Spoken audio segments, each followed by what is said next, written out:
आइए अब देखते हैं केमिकल इक्वेशन को बैलेंस कैसे किया जाता है। तो सबसे पहले केमिकल इक्वेशन को सिंबॉलिक फॉर्म में लिखा जाता है और उसके बाद से दूसरे स्टेप में इसको बैलेंस किया जाता है। बैलेंस करने का जो तरीका है उसमें 4 स्टेप होते हैं और ये law of conservation of mass के अकॉर्डिंग बैलेंस किया जाता है। इसमें रिएक्टेंट का मास और प्रोडक्ट का मास दोनों का मास इक्वल होना चाहिए, जैसा कि एनिमेशन में आपको दिखाई दे रहा है। Law of conservation of mass क्या कहता है कि किसी भी केमिकल रिएक्शन में रिएक्टेंट का टोटल मास और प्रोडक्ट का मास इक्वल होना चाहिए।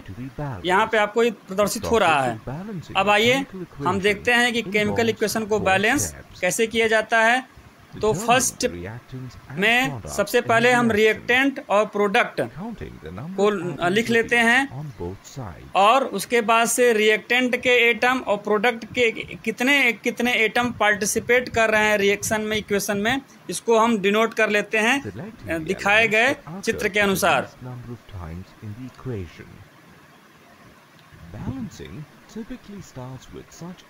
अब आइए थर्ड स्टेप में जो एलिमेंट सबसे कम बार आया हुआ है या उसके एटम सबसे कम पार्टिसिपेट किए हैं उसको लिख लेते हैं और उसके बाद से चौथे स्टेप में उसको सबसे पहले बैलेंस करते हैं जो सबसे कम बार आया है और उसके बाद से हम अलग अलग जिस तरीके से आपको यहाँ पर एनिमेशन में दिखाई दे रहा है उसके अकॉर्डिंग हम इसको बैलेंस करना स्टार्ट करते हैं।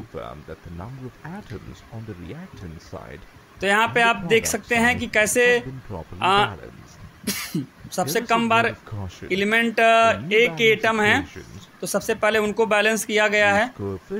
इसमें कुछ चीज़ों का हमको ध्यान भी रखना होता है और इन चीज़ों को आप यहाँ पर देख सकते हैं कैसे हमको यहाँ पर डिनोट करना होता है। उसको आपको सही और गलत के निशान के द्वारा दिखाया गया है, तो इन चीज़ों का आप ध्यान रखेंगे। कहीं पर भी आप केमिकल फार्मूले को नहीं बदलेंगे। आइए अब हम एक रिएक्शन के द्वारा इस चीज़ को समझने का प्रयास करते हैं। जब हाइड्रोजन और ऑक्सीजन आपस में रिएक्ट करते हैं तो वाटर का निर्माण होता है। अब आइए हम देखते हैं कि यहाँ पर इस इक्वेशन को हम बैलेंस कैसे करेंगे। तो यहाँ देखिए ये इक्वेशन इनबैलेंस है। यहाँ रिएक्टेंट साइड का वेट आप देख रहे हैं कि ज़्यादा है और प्रोडक्ट साइड का वेट कम है, यानी कि रिएक्टेंट में ज़्यादा एटम है, प्रोडक्ट में एटम कम है। रिएक्टेंट को जैसा कि हम दिखाते हैं कि लेफ्ट हैंड साइड से और प्रोडक्ट को राइट हैंड साइड से हमको रिप्रेजेंट करना होता है। तो यहाँ पे आप देख रहे हैं कि लेफ्ट हैंड साइड में हमने रिएक्टेंट को और राइट हैंड साइड में प्रोडक्ट को रिप्रेजेंट कर दिया है। अब हम लिखते हैं कि लेफ्ट हैंड साइड में कितने कितने एलिमेंट पार्टिसिपेट किए हैं और राइट हैंड साइड में कितने कितने एलिमेंट पार्टिसिपेट कर रहे हैं। यहाँ देख सकते हैं आप hydrogen left hand side right hand side दोनों में बराबर है, जबकि ऑक्सीजन लेफ्ट हैंड साइड में 2 एटम है और राइट हैंड साइड में केवल 1 एटम है। तो जो सबसे कम होता है हम उसी को सबसे पहले बैलेंस करना शुरू करते हैं। तो यहाँ पे राइट हैंड साइड में केवल 1 ऑक्सीजन का जो एटम है उसको बैलेंस करने के लिए हमको लेफ्ट हैंड साइड में देखना होता है कि वहाँ पे ऑक्सीजन के कितने एटम दिए गए हैं। तो यहाँ पर प्रोडक्ट साइड में हम H2O के पहले ऑक्सीजन को बैलेंस करने के लिए हम इसके आगे यहाँ पे 2 लगा देंगे। इस H2O के अंदर जाकर के हम O के आगे O के पीछे 2 नहीं लगाएंगे। हमको सबस्क्रिप्ट में कुछ नहीं करना है, हमको केवल जो गोला बना हुआ है उस गोले के बाहर ही हमको कुछ भी बैलेंस करने की हमको प्रक्रिया सारी अपनानी है। तो यहाँ पे आप इस एनिमेशन को गौर से देखिए, आपको पूरा तरीका ठीक से समझ में आ जाएगा। अब आप यहाँ देखिए हमने ऑक्सीजन को यहाँ बैलेंस किया, लेकिन हाइड्रोजन अब ज्यादा हो गया है। तो अब हम लेफ्ट हैंड साइड में यानी रिएक्टेंट साइड में ऑक्सीजन को भी बैलेंस हाइड्रोजन को बैलेंस करेंगे। यहाँ राइट हैंड साइड में चूंकि 4 हाइड्रोजन के एटम हैं तो लेफ्ट हैंड साइड में 2 ही हाइड्रोजन के एटम हैं। तो हम हाइड्रोजन के आगे दो अगर लगा देंगे तो इस प्रकार से ये बैलेंस टोटल हो जाएगा। आइए देखिए अब आप यहाँ पे देख सकते हैं ये इक्वेशन पूर्ण रूपेण बैलेंस हो गया है।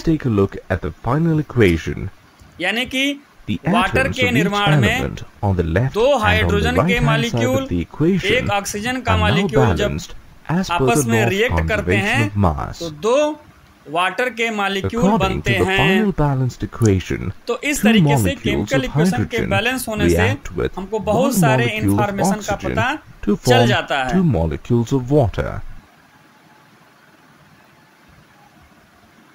अब आइए हम दूसरे एग्जांपल एथाइल अल्कोहल के कंबस्शन का देखते हैं। एथाइल अल्कोहल के कंबस्शन से यानी कि ऑक्सीजन से रिएक्शन से कार्बन डाइऑक्साइड और वाटर फॉर्म होता है। तो हम देखते हैं कि इसको कैसे बैलेंस करेंगे। तो सबसे पहले हम लेफ्ट हैंड साइड में रिएक्टेंट को और राइट हैंड साइड में प्रोडक्ट को डिनोट करेंगे।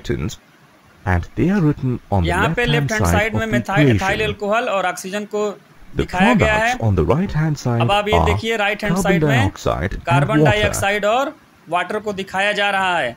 अब आप यहाँ पर एनिमेशन की सहायता से देख रहे हैं कि लेफ्ट रिएक्टेंट का मास ज्यादा है और प्रोडक्ट का मास कम है। आइए सबसे पहले दूसरे स्टेप के हिसाब से एलिमेंट को हम लिख लेते हैं।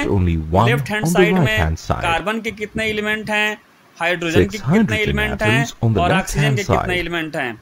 एनिमेशन में आपको दिखाई दे रहा है। आप इसको ध्यान से देखते हुए खुद भी नोट करते जाएंगे तो आपको सीखने में सुविधा होगी। अब अगले स्टेप में आप ये देखिए कि सबसे कम बार कौन आया है। तो यहाँ आप देखते हैं कि सबसे कम बार कार्बन आया हुआ है, इसलिए हम सबसे पहले कार्बन को ही बैलेंस करना स्टार्ट करेंगे। तो यहाँ पे देखिए लेफ्ट हैंड साइड में 2 कार्बन एटम है जबकि राइट हैंड साइड में केवल एक ही कार्बन एटम है। तो अगर हम सबको बैलेंस करें तो हम CO2 के आगे हमको 2 लगाना पड़ेगा। C के पीछे हमको 2 नहीं लगाना है, हमको इस बात का हरदम ध्यान रखिए कि उसके आगे 2 लगाना है। तो यहाँ देखिए कार्बन बैलेंस हो गया है। अब उसके बाद से आइए हम हाइड्रोजन को बैलेंस करते हैं। राइट हैंड साइड में केवल 2 ही हाइड्रोजन के एटम है जबकि लेफ्ट हैंड साइड में हाइड्रोजन के 6 एटम है। तो हम राइट हैंड साइड में H2O के आगे अगर 3 लगा देंगे तो ये भी बैलेंस हो जाता है। अब आप यहाँ पे ये देखिए इसको बैलेंस करने के पश्चात अब आप ऑक्सीजन को हमको बैलेंस करना है सबसे लास्ट में। तो अब आप यहाँ पर देखिए राइट हैंड साइड में ऑक्सीजन के 7 एटम हो जाते हैं और लेफ्ट हैंड साइड में केवल 3 ही एटम है।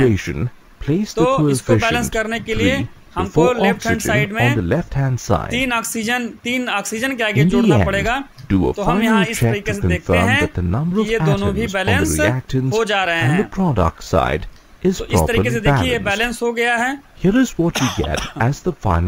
यहाँ पे आपको बता दें कि ये 3 into O2 करेंगे तो ये 6 एटम हो जाते हैं। यहाँ पे ये 3 का मतलब जो पीछे लगा हुआ है उसको आगे वाले से मल्टीप्लाई करेंगे तो उसके बराबर ये हो जाता है। तो इस तरीके से यहाँ पे ये बैलेंस